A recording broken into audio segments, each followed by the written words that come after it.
Good day, everyone. This is Alan Schimmel, and you're attending another DevOps.com webinar. Today's webinar is the state of DevOps tools. It's a primer, and it's actually based on an ebook that we did here at DevOps.com. The book was written primarily by Don McVitie, one of our writers, as well as myself. I actually did a bunch of the edits and additions myself. So it's one I'm very familiar with. The good news is every single person who's registered for this event, and there's over 15 or 1600 of you, will get a link to download the book. It's free. It is 77 pages. So there's a lot in there. But that being said, before we dive in and I introduce you to our great panel here, I wanted to introduce you to the GoToWebinar control panel. We do use GoToWebinar as our platform here, and it offers some nice capabilities to make it as interactive as possible.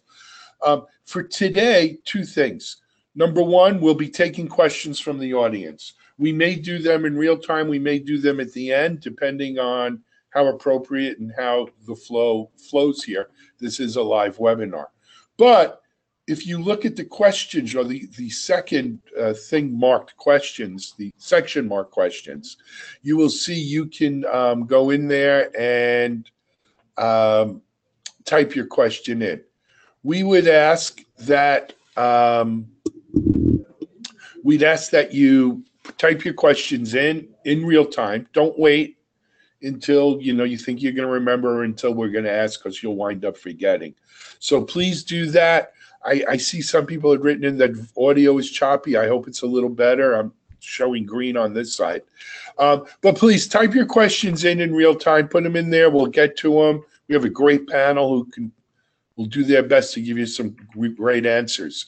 If you are having a problem, though, with audio or with slides not moving or something like that, I ask that you use the chat section of the GoToWebinar control panel, because we do have attendee or engineers standing by there who will help you rectify whatever problem that we can rectify and make your experience better. So please take advantage of that. Use the chat for technical issues, questions for questions about the webinar itself. Okay, that being said, let us get started now. So as I mentioned earlier, we do have what I think is a great panel for this. We have, number one, my friend Scott Wilson, director over at CA Atomic. Scott, thanks for joining. Thank you for having me, Alan. Always glad to be here. Thank you. Number two, another good friend of mine, Tracy Reagan. Tracy's the CEO of Open Make Software. Tracy, thanks for joining. Thank you for having me. Okay. Number three, another old friend. We invited, this is an old friends panel. My friend Brian Dawson, DevOps evangelist of CloudBees. Brian, welcome. Thank you, Alan. It's a pleasure to be here with this group. And then a new friend, Jeff Keys, director over at Plutora. Jeff, welcome to this esteemed group. I'm excited to be here, and thanks for having me. All righty. So, guys, that was your sound check. Everyone sounds great. Let's dive in. So, DevOps tools. Who would have thought, if I told you, Brian, Scott, you and I have been talking together now for 3-4 years, maybe more. If I would have told you that the DevOps tools market is going to reach $8.8 billion by 2023, would you have believed it? I mean, it seems, I mean, that's a big number with 18% year-over-year growth. Tracy, as a CEO of a DevOps tools company, it's going to be music to your ears as well, I'm sure. Oh, absolutely. I mean, this market is certainly a growing and changing market, and I think that's contributing to the overall excitement and tools and driving the market overall. But DevOps is a big, big category.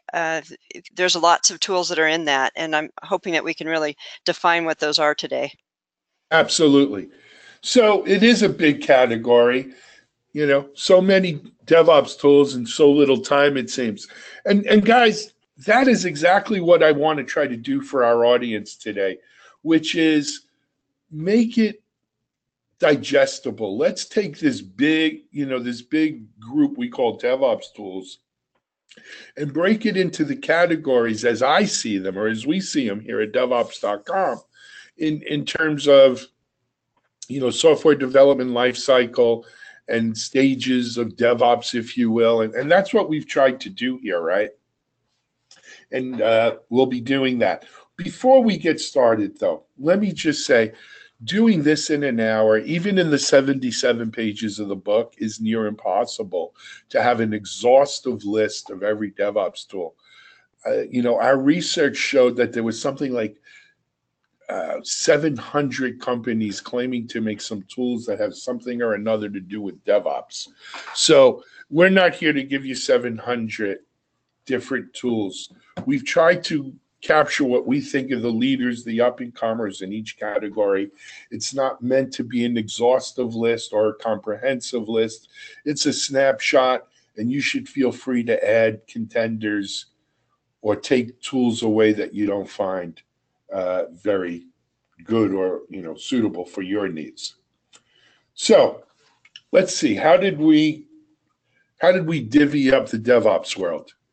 And there's more than one way to skin this cat, and I think Tracy, you hit on it. But this is just a picture out of our contents from the book.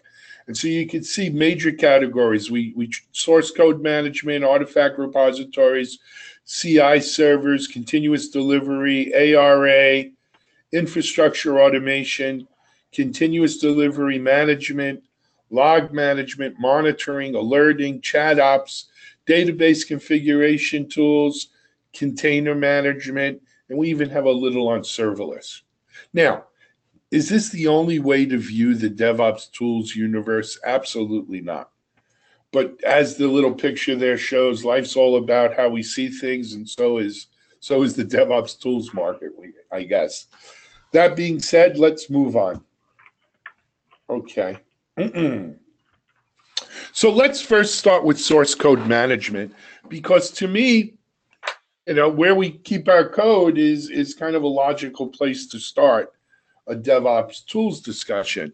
And again, we have a few of the bigger ones in here: GitHub, Atlassian Bitbucket, and the Perforce Helix products. Again, not comprehensive, but enough to give you a start. Panelists, I'm not asking you to say who you recommend or who you use, but Brian, I trust your instincts. Can you really be doing DevOps today without some sort of code repository? No, absolutely not. And moreover, not only do you not need some sort of code repository, you need a central server-based shared repository. A key component of DevOps is that visibility and traceability is required, and those need to set the basis for a shared common view for all stakeholders in the software development process. And one of the first places where that starts is with a source code repository that is visible by everybody, and a source code repository that is consistently and frequently updated with individual changes. Yep. Scott, I'm interested your take on repositories. Yeah, I mean, just like was stated, I mean, you can't really do DevOps continuous delivery without this. I mean, there's no way to audit anything or have any visibility unless you know precisely what version of what artifact is being pushed forward. You can't troubleshoot problems without properly or address them, right, without properly knowing what version is the thing that induced the bug, right? This is a foundational thing that you have to have. Yep. And I'd Agreed. like to, if it's okay to just jump in real quick, it becomes even more so as we move into an everything as code space, right? We're now not just managing applications, but we're managing everything we use to deliver that application in code, and we need a repository to do that. Absolutely. Yep.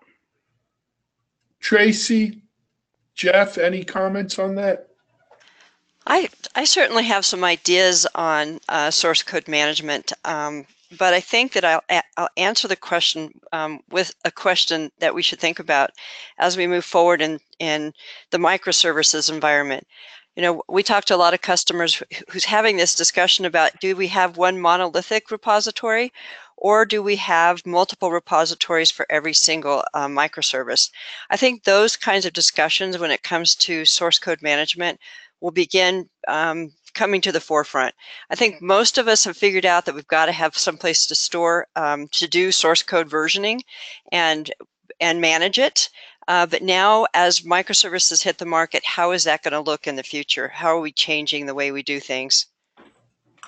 Understood. Okay, I had a little mix-up. I'm on Mac and PowerPoint, so hopefully everyone is now getting the PowerPoint back out there. I apologize. So let me ask you another question, though, and it's a little bit of a chicken and an egg question. Has the microservices and DevOps and modern development tools driven a uptick or an upward trend in quality of source code management tools, or has the source code management tools kind of driven the DevOps?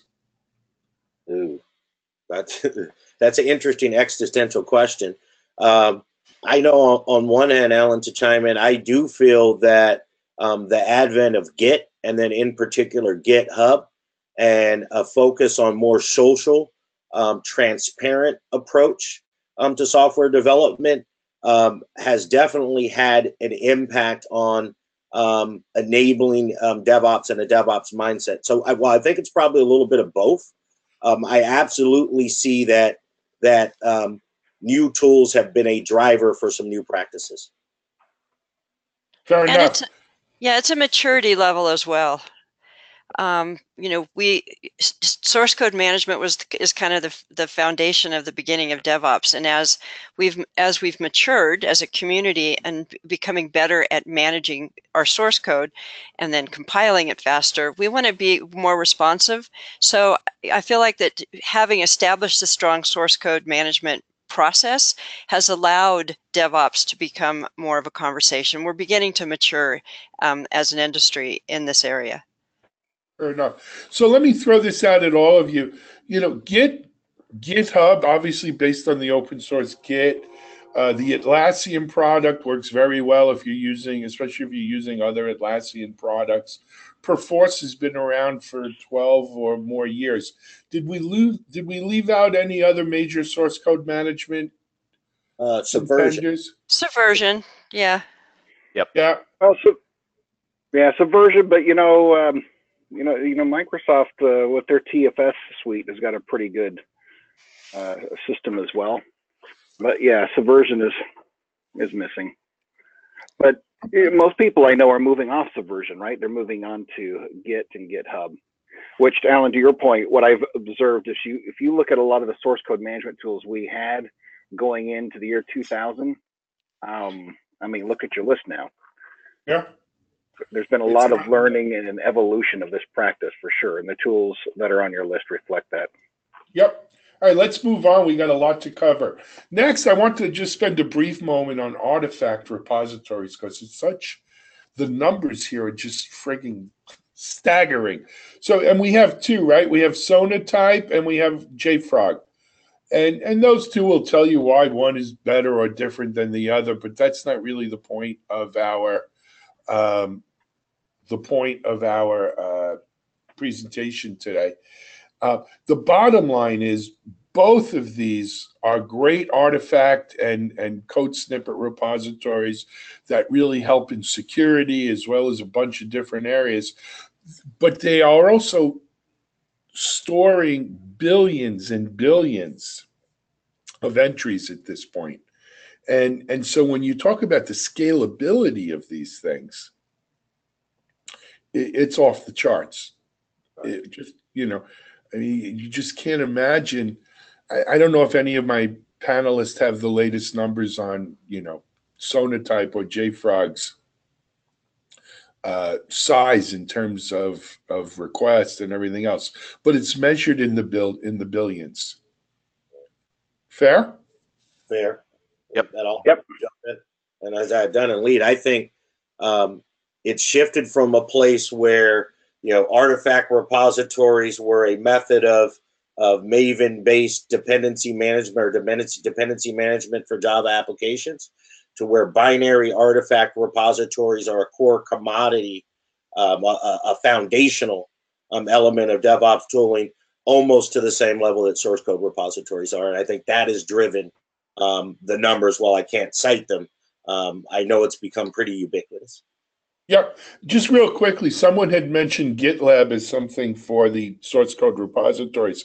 Though GitLab does offer that, they're more of a CI/CD player. And I actually, they just announced, I think, an integration with GitHub.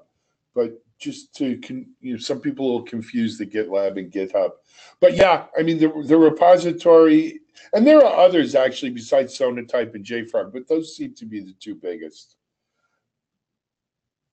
Now we're going to get into the kind of the heart of DevOps, right? So when we start talking about CI, continuous integration, CD, and then ARA, as we were talking offline among our panelists, the lines are really blurring here. So we're going to look at each of these segments right now, or market segments, but I want you all to think about what are they really, if they're not all blurring into one just big CI/CD ARA category, where certain tools do everything, through that whole life cycle. Some tools are better at certain parts, but they all play in there. So let's look at the players here.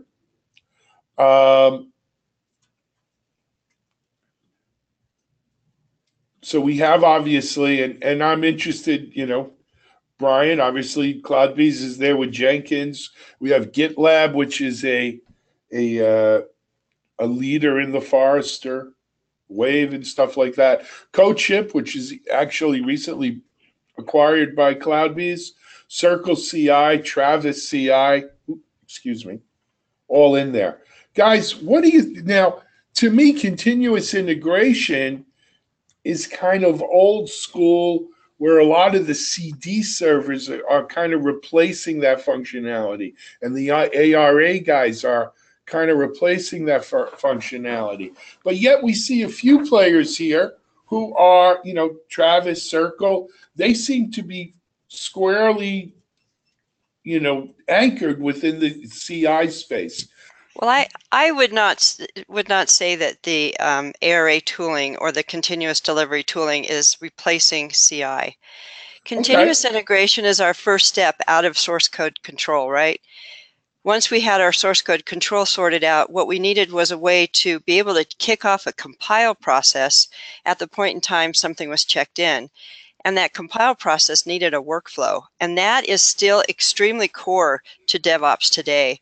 And CI servers, their focus around supporting a really solid check-in and build process is as critical today as it ever was.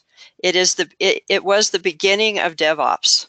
And many companies still struggle with being able to fix a build in 10 minutes. But it's the continuous integration process that brings up the fact that they can't fix a build in 10 minutes. So it's our beginning. Now, orchestration, it's true, is being done by other tools. There's continuous delivery tools that are doing orchestration, but I think that we need to really, applaud and realize that there's still a lot of function and features and value in the process of continuous integration, and being able to connect the build across the from a source code commit to a build to tracking it to an endpoint is really what application release automation is doing. And continuous delivery in there is allowing things to be moved from one area, one environment to the next, from dev, test, prod, whatever those pre-production states are. But CI is still pretty critical, and having a solid CI server is critical to the process. I think Trace, also what I've seen is on companies' journeys into DevOps, they go down this process where it seems like a lot of the source control and CI, somewhat get standardized and implemented at the same time to move down that process, simply because once I know I'm checking things into a certain place, Tracy, you're spot on. It's like the very next step is, let me create a consistent way where I can build, and there's enormous value in that build. And once I've got builds, put them in artifact repositories, keep my dependencies there. Enormous value. If you haven't gone down these path yet, down the DevOps path, your first step is here. Yeah, and I was going to say, I agree with what Tracy said too. There is absolutely a difference between the ARA tools and what this is. Although, Alan, I will say, where the blinds do blur, it's kind of a directional thing. I have found many folks starting to use CI tooling to take that CD step, but definitely not the other way around. They're not coming from an ARA tool and trying to retrofit those to become a CI tool. No. Like they would never, that way would just never work. But this is, this is a step you have to take before going on to continuous delivery, for sure. You got to have CI working. So there is an interesting thing that comes up here. So Gartner, I believe it is issues a study where they have found that 70% of organizations that they surveyed have not yet automated their builds. Yet this correlates interestingly to a similar study saying, I believe it was 30% of, I'm sorry, it was over 30%. It was, I think, 37% of organizations were implementing continuous delivery in DevOps, and over 75% of them were planning to or had begun the process. So what is interesting here is that you have people saying they do DevOps, but they have not yet automated their builds via CI. So I think some of the lack of clarity around definition of DevOps has actually resulted in some people starting DevOps implementations with simply automation of deployment. However, they haven't quite shored up what we all agree would be the precursors or those foundational processes such as CI that would lead to a proper implementation of DevOps. Now, this conflict and this confusion, I think, is what is a component of people thinking they're doing DevOps, but actually struggling to recognize the value that has been promised by implementation of DevOps and DevOps toolchains. So the other thing that occurs is, as well as with this topic around continuous integration and why it can get confusing, is this topic around automation. And I'm glad, Brian, that you brought the word automation into this conversation. A CI server does orchestration, right? It itself doesn't do compilations. It itself doesn't do testing. It itself doesn't do deployments. What it's intended to do is to manage a workflow process and be able to get information out so we have a feedback loop. Now, in the original continuous integration, the focus was to speed up the compilation of the builds by distributing those builds out to multiple machines, if that was a way you could divide up your scripts to do so. And that's what the CI tool was initially implemented to do, was to do builds.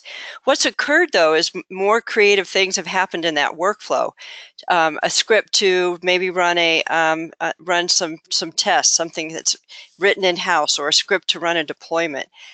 That stuff is not necessarily is real automation. When you talk about automation on the deploy side, you want your CI process or your continuous delivery process to automate that deployment, or you want it to automate the test. And what happens is people get confused because some really smart person sat down and built out a really great CI workflow, and it does everything. And so it looks like that CI does all the work, but really it was that unsung hero who wrote some really awesome scripts on the back end to make all that work. So as we go through these tools, we have to understand that there is a DevOps is part of a process of automating more of the underlying pieces of the overall puzzle, automating testing, automating deployments. Those are two primary areas that that are starting to become more, it's more obvious that we have to do more automation in order to go faster. You got to do faster testing, you got to do faster deployments, and you have to do faster builds, which some people have achieved. Yep. So guys, I'm going to say one more thing before we move on. When I talk about CI, CD, ARA starting to blend, remember we're talking in terms of tools here. So I don't think you lose the functionality of a CI server or of a CI tool. Continuous integration really goes to the heart of what we do at DevOps.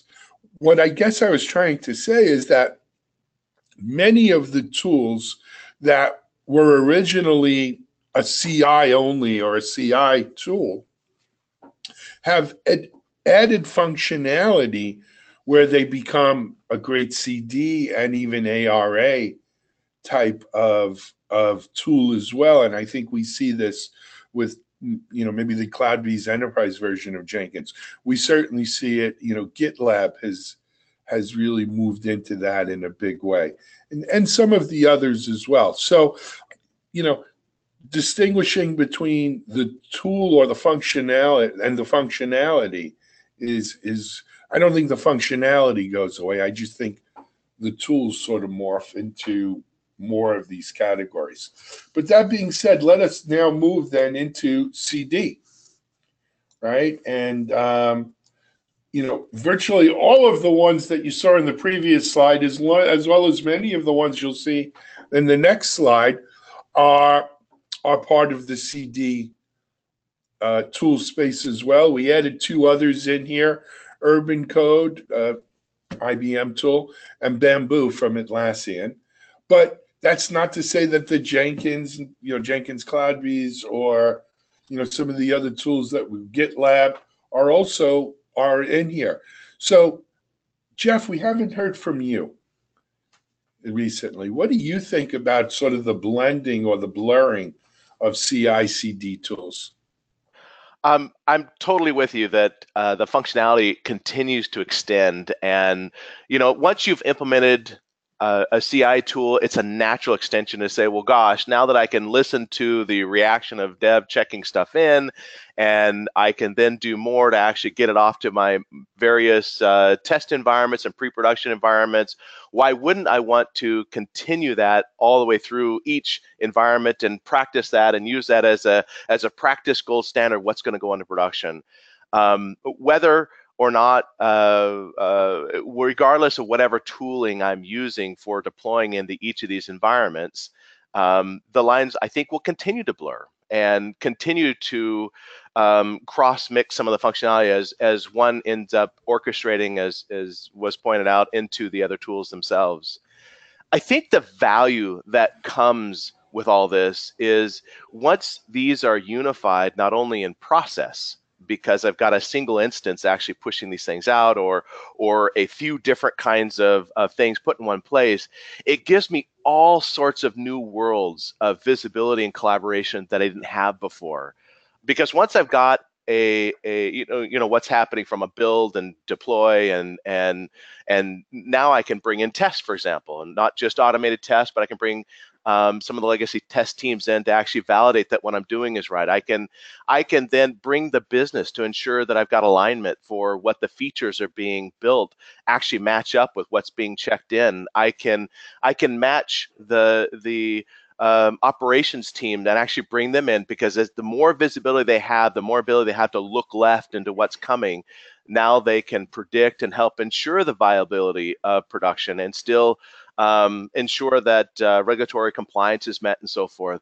All these things are of enormous value as you go down this path, that while it's a much loftier goal in terms of collaboration, I don't just have to get, from a CI perspective, my collaboration is just making sure that the dev and build process is happening. Great, that's awesome. When I'm in continuous delivery, now I've got to bring in not just dev and that part, but I've got to also bring in test, and I've got to start really reaching into the operations team and making sure that I'm doing all of that together and collaborating in a much broader scale. Yep, fair enough. Guys, I'm just going to quickly, I want to move over to the ARA as well, because that brings us closure around this whole CI/CD ARA continuum.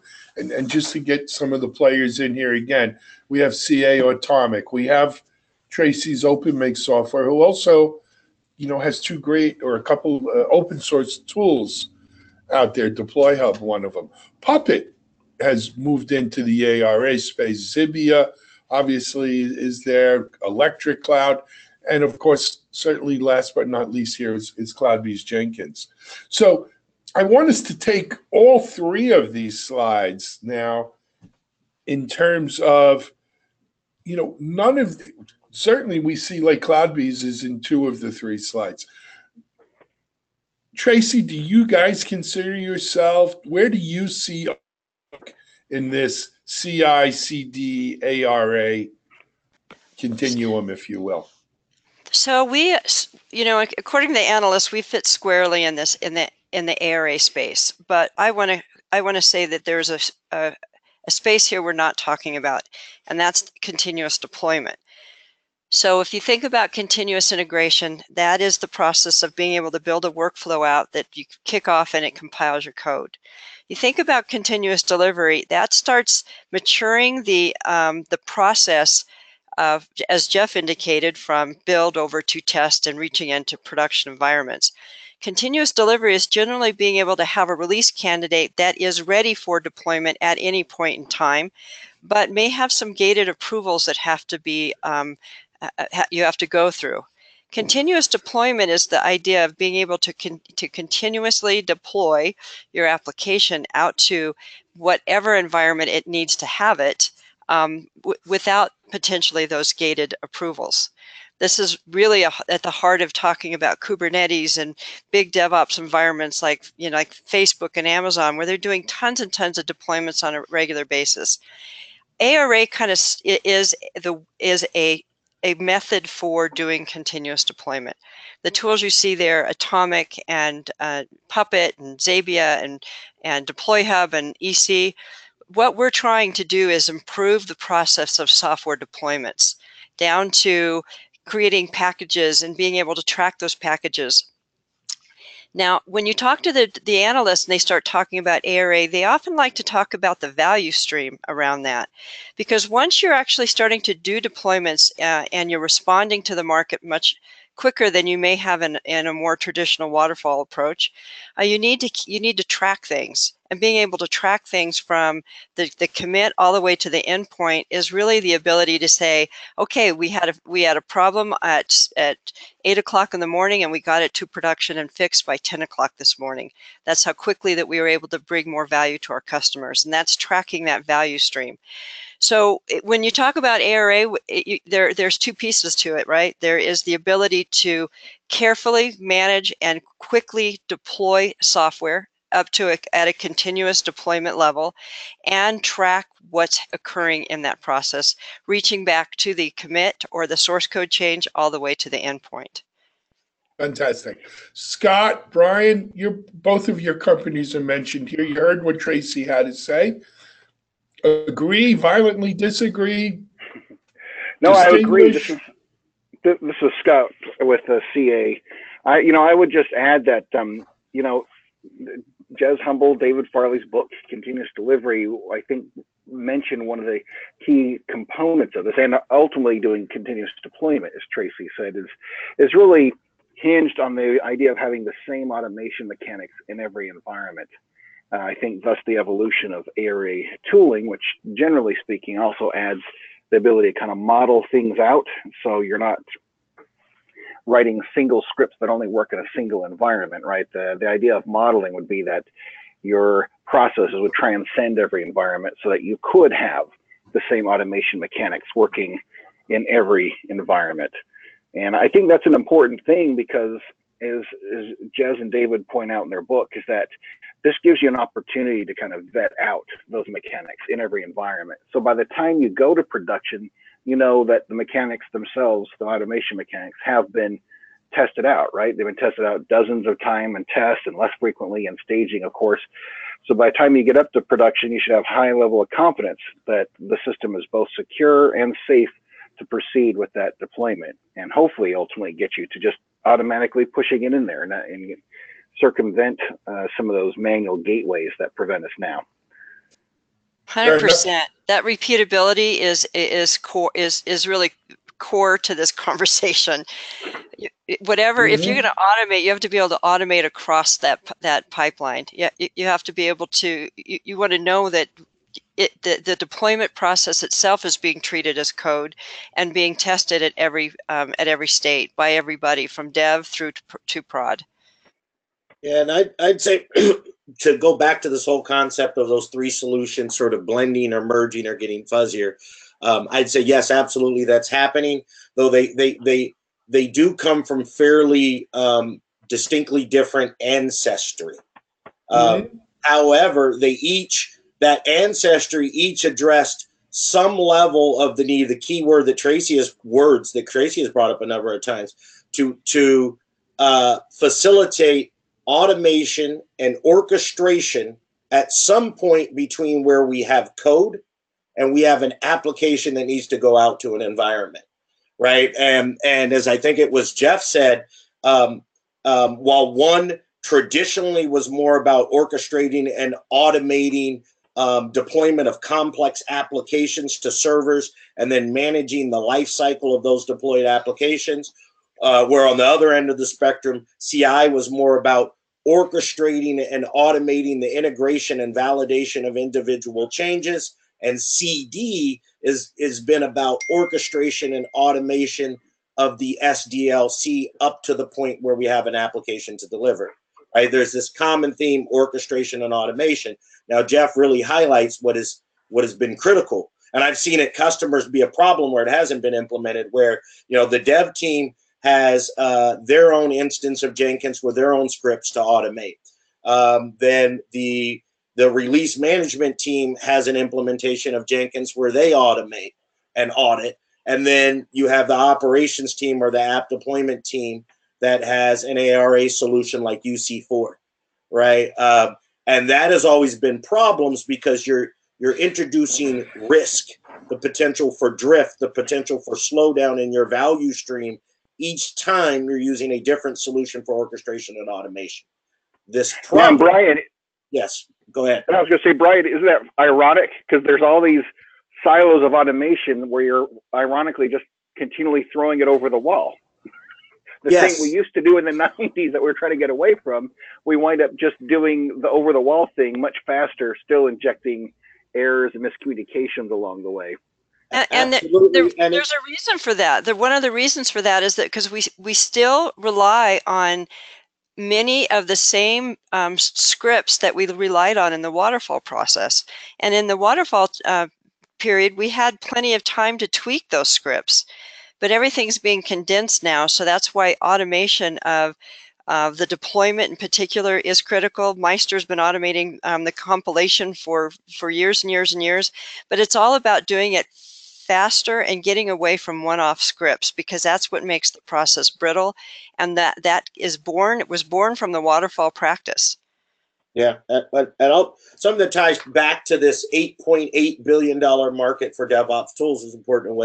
What we're saying here, and is this idea that if we don't look at these as a set of tools that are all driving towards a common solution, we risk what I think it was Jeff called out, and that's that say we have a mandate, let's move faster, let's automate. Everybody goes off and selects the tool to automate their own silo in the delivery process, right? And with DevOps, we need to look at automation as something that spans the entire process.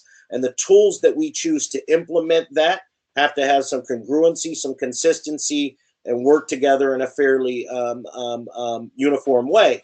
And that then getting to this panel that you've put together here, Alan, that you and your team have put together, it is important to look at these things holistically instead of in isolation, or else, yes, we just end up with a CI tool, a CD tool, an ARA tool, and things sound better, but they're still broken. Which is why I tried to group this. But guys, we've got more to cover. I apologize. We could probably do one just on CI, CD, and ARA, but we've got to hit some of these others because it's important. You hit our passion point. You hit what we're we did. We certainly did.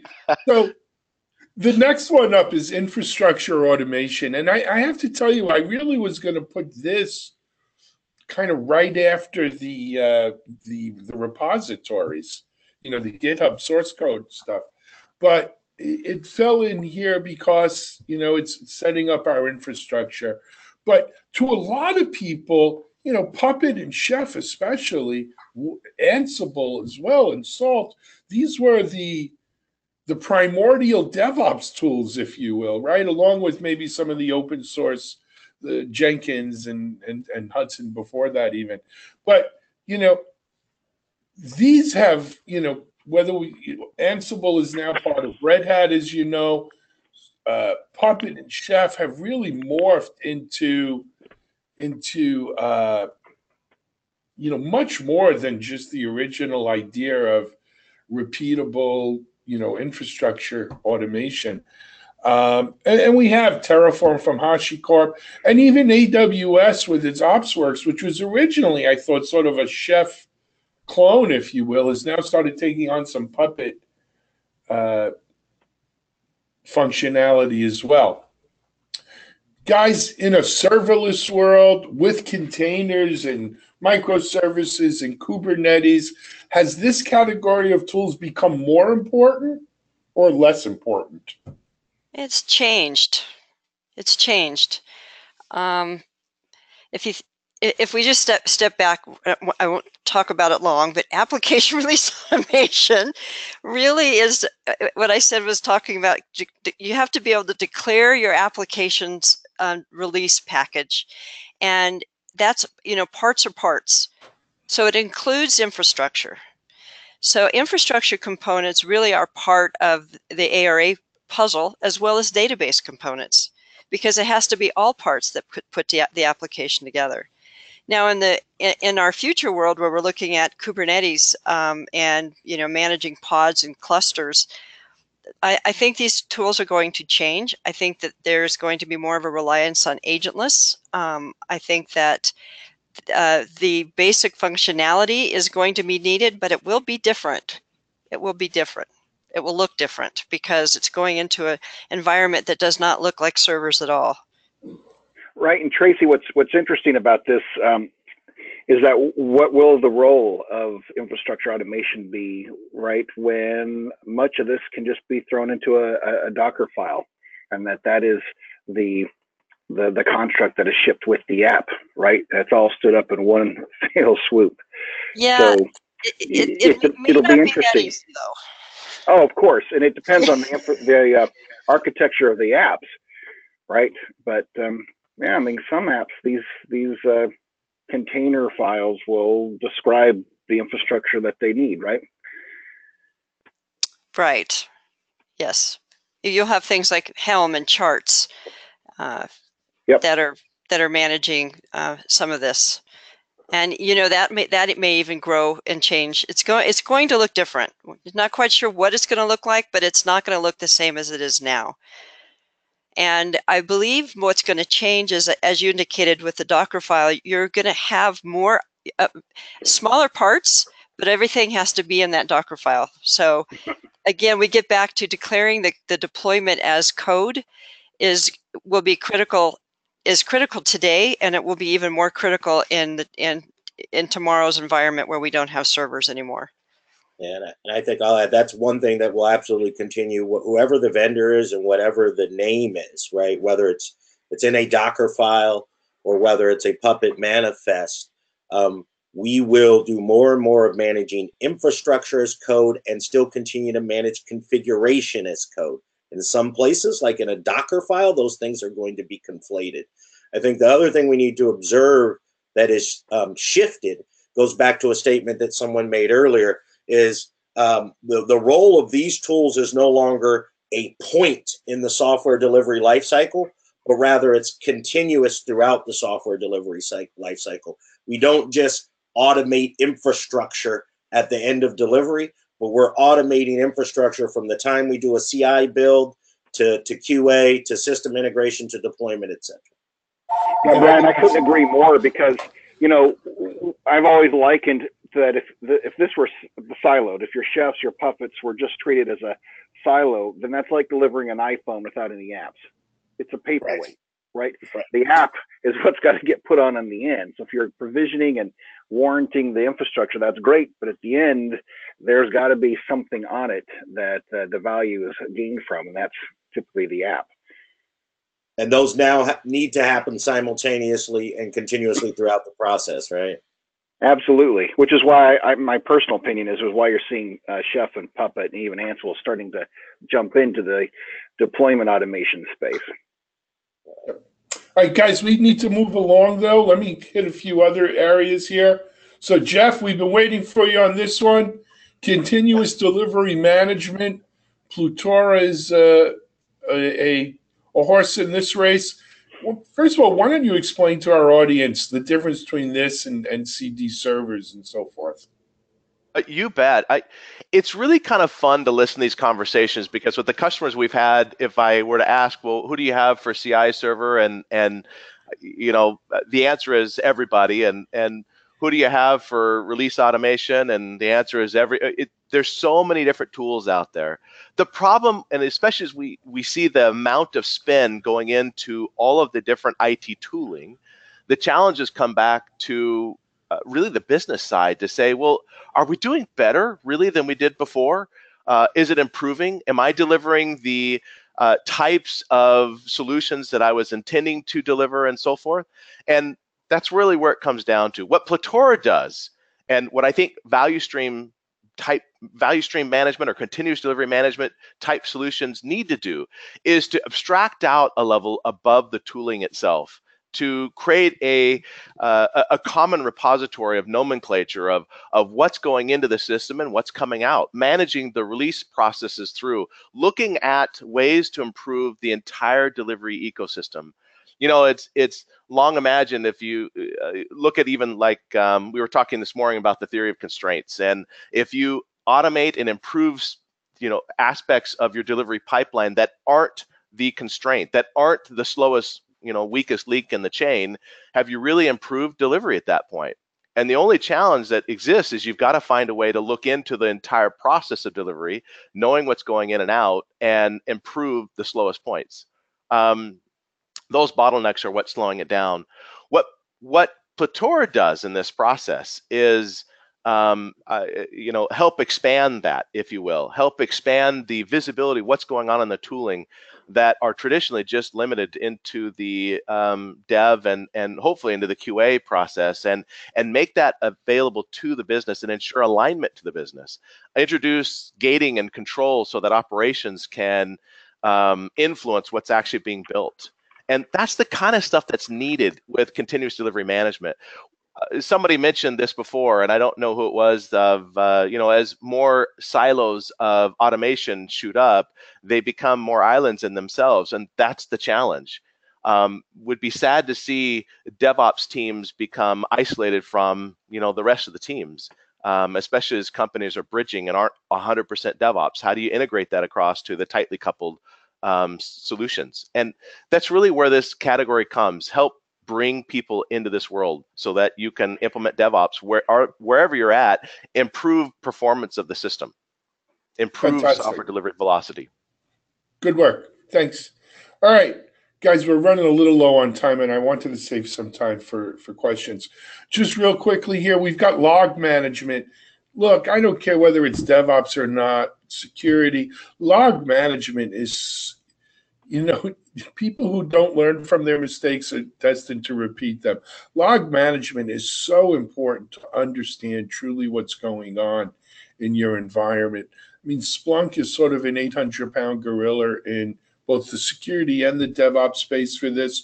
Sumo Logic, I mean, has really grown into a major company. Scalar's a relative newcomer, but you know, log management is something not to be left out of the discussion. It's vital to what we do here. I'm going to move along though, so that we'll have time for questions. Panel, if you want to jump in, feel free. But monitoring is also a huge, you know, and unfortunately, I'm reinforcing something that I hate about DevOps right now, which is we tend to talk about everything up to the application delivery of DevOps, right? And then once the app is delivered and it's up and running, well, you know, that we stick it at the end of the webinar here. And maybe I should have done these first, but I am going to tell you that monitoring the applications, DevOps doesn't end when the app is deployed, right? And we, as a community in DevOps, I think we spend too little time post-deployment, right? Coming up with good tools, having processes and our teams focused on it, and really creating those feedback loops that allow us to continuously improve our processes, our applications, our customer experience. So I'll get off the soapbox, but wanted to quickly mention for monitoring, Datadog, SignalFX, ExtraHop are all great DevOps tools in this space. And then, of course, we have alerting, right, which is another, you know, I don't know if it's a chicken or the egg, but certainly we've seen with DevOps the rise of some great alerting tools. You know, VictorOps, PagerDuty, OpsGenie, there are others. OnPage is another one. But, you know, the idea of continuous monitoring, alerting, fixing this, the feedback loops is you know, part and parcel of DevOps as well, as much as CI/CD and AR. ChatOps, another one, right? I don't know. Here in DevOps.com, we rely on Slack an awful lot. Of course, HipChat is pretty popular as well. But you know, integrating with alerting, integrating with so many of these other tools we have, it's really changing the way the software is delivered, is built, and is managed. So ChatOps is something not to be overlooked.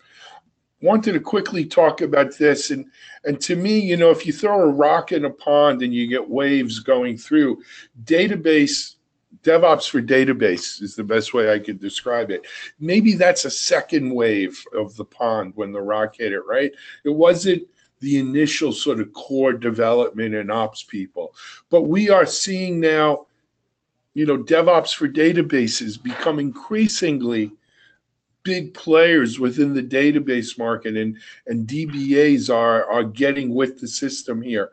So, you know, tools like our friends at Datical and DB Maestro, Redgate are helping databases, you know, keep up with the speed of DevOps.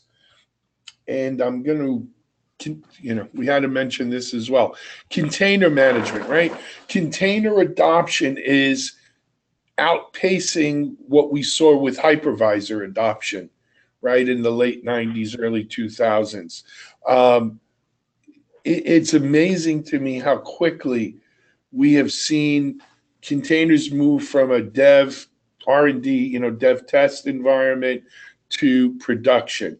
Kubernetes seems to have won the database or the container management war, right? In that everyone seems to be standardizing on Kubernetes, or most people are standardizing on Kubernetes to manage their container environments, whether it be Red Hat or Microsoft or Dell or HPE or what have you.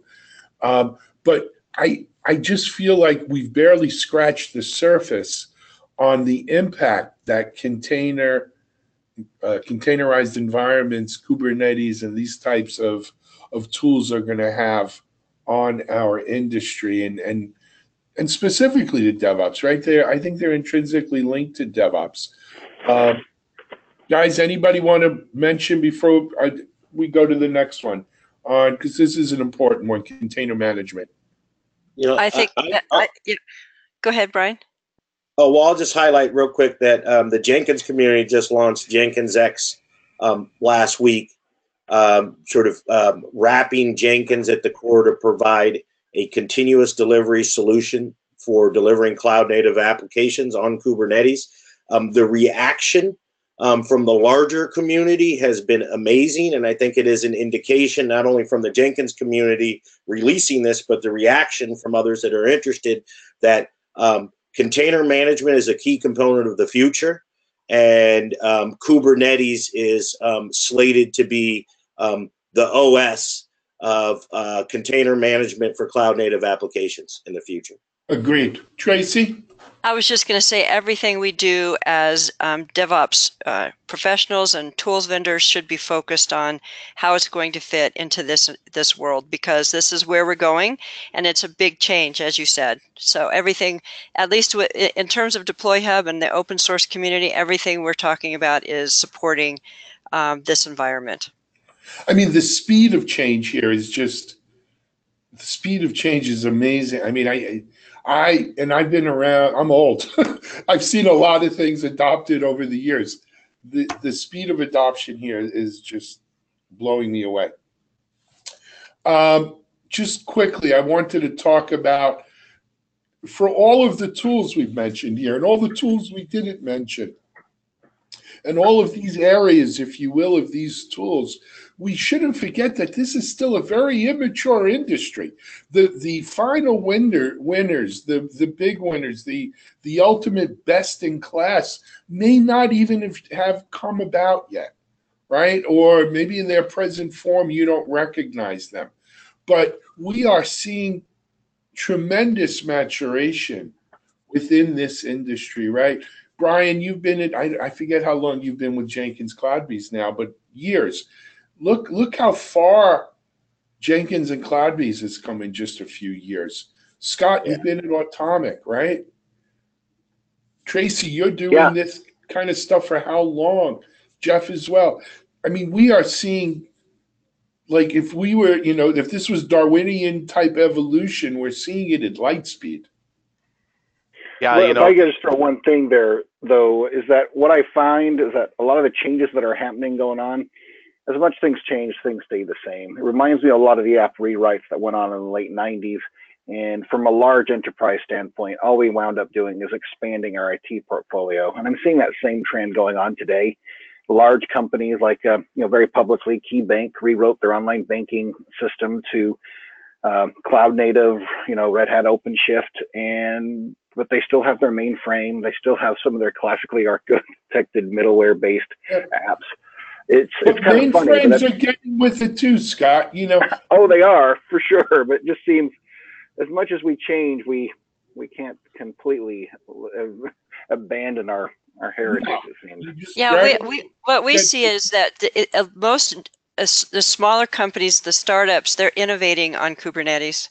They're innovating on these different tools, and that drives the open source community to build different tools, and then that starts driving the commercial side of the business to build on top of those tools. So I agree. We don't see a lot of the big players, like the 1 billion and over companies really pushing to standardize on DevOps, but it's coming. They're starting to see that there's more to it than what they may have thought.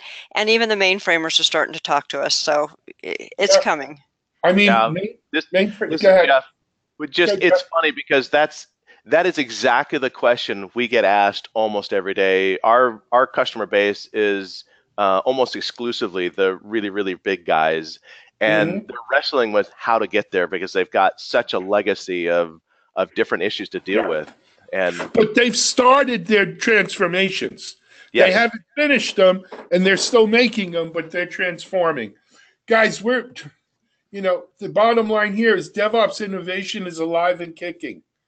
right? And it'll be interesting to view this in another year and see where we are. Um, we are seeing DevOps from small to big. We're seeing DevSecOps, Dev Data Ops, Dev BizOps. Dev Triple X is not adult entertainment or anything. It's just fill in the blank. But, DevOps everywhere.